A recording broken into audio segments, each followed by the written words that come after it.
Hello and welcome to this Smart Note Attack tutorial. In this tutorial we are going to look at how to play a note properly. Now I don't want to give you a full piano technique course, but just enough to avoid any major mistakes that will be harmful for the rest of the lessons.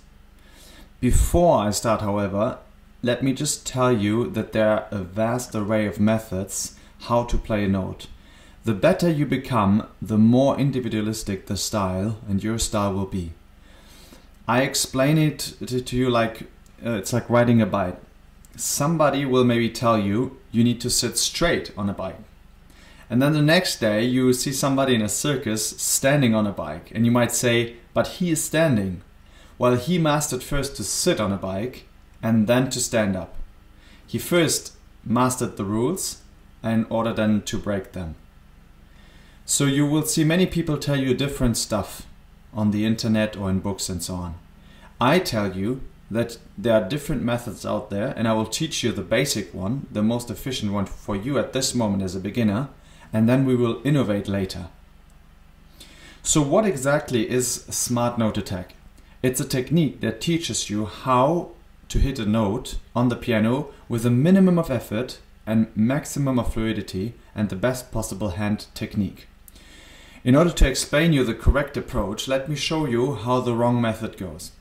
Put your left hand around your right wrist and try to play. Okay, you go like this and use all your fingers, and you will see it is very difficult and tiring. Now maybe you could play like this for 5 minutes, but not for 30 minutes. You see in the introduction I said that you played on a computer keyboard, and probably trained your fine motoric skills, and this is true. But the technique for playing the piano is radically different from computer typing technique. In computer typing, you use your knuckles to move your fingers. For playing a note on the piano, you use your shoulder joint and your upper arm, then your elbow joint to activate your forearm, your wrist to activate your hand, and then the knuckles to trigger your fingers. That's a lot of stuff, but use all of this. But now we will use a very smart trick to activate all of these, but not even doing anything really.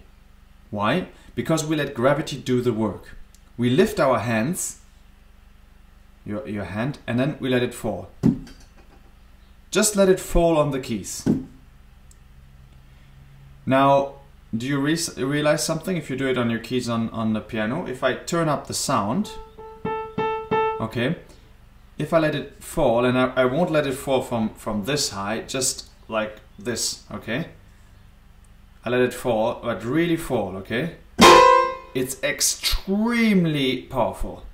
In fact, let your hands fall without stopping them, Because sometimes we have this psychological incitement to just keep it here and then stop it a little bit. No, just let it fall from this height as if it would fall through the piano. You see how loud it is? That is why a child can play as loud as an adult. Because we use gravity. Now you will say, but I need to activate energy to stop my fingers, huh? If I let it fall down. No, you don't. You let your bones do the job, okay? Here, your bones and the fingers. You just put your bones straight up like this and it will stop the fall. Okay? Either like this or like this. Now your question will be about fluidity. I know. You cannot play with a low or a high wrist. That's why we will use, for the beginning, the curled finger position. And please be aware that the finger position is very personal, as I said in the beginning, and that there's also a flat finger position, but to start we will do the curled finger position, which is a compromise between the low and the high wrist. Okay? So let's make it easy. We take an apple. Look, I have a beautiful apple here. Swiss quality. Okay? And we put it in our hand like this, and then we take the apple out of our hand and voila.